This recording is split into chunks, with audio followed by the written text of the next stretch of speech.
નમસ્કાર, મારું નામ અમિત પ્રજાપતિ છે।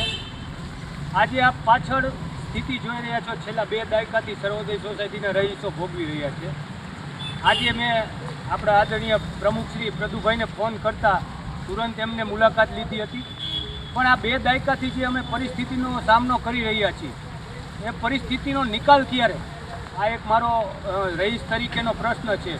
હું આશા રાખું છું કે આ પરિસ્થિતિ લગભગ 2 દાયકામાં લગભગ 70-80 જેટલા મકાનો 2 દાયકાથી ભોગવી રહ્યા છે, તો આનો પરમેનન્ટ સોલ્યુશન નગરપાલિકા લાવે અને અત્યારે જે હાલના પ્રમુખ છે એમની ઉપર અમે આશા છે કે એ અમારું કામ કંઈક ને કંઈક જલ્દીથી આ વર્ષે જ અમને આમાંથી બહાર કાઢશે એવો અમને આશા છે।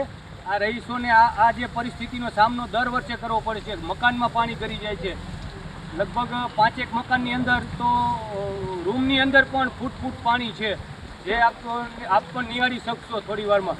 પણ આશા રાખું છું કે ધીમે ધીમે આ વરસાદ, અમને પ્રમુખશ્રીએ 100% આશ્વાસન આપ્યું છે કે હું રાતોરાત કામ કરવા માટે તત્પર છું।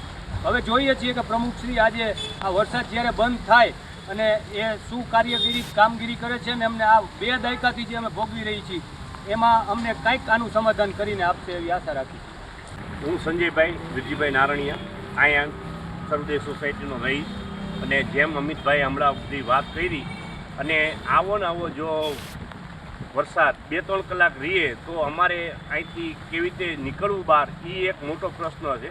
અને અમારા બાળકો જે નિશાળે સ્કૂલે તેડવા મૂકવા માટે કે બસો આવે કે વેન આવતી હોય, એ પણ અહીંયા આવી શકે એવી પરિસ્થિતિ નથી। તમે જોઈ શકો છો, તો આમાંથી અમને કાયમી કંઈક ઉકેલ સારો એવો કરી દઈએ એવી આશા અમે પ્રમુખશ્રી અને નગરપાલિકા પાસે રાખી હતી।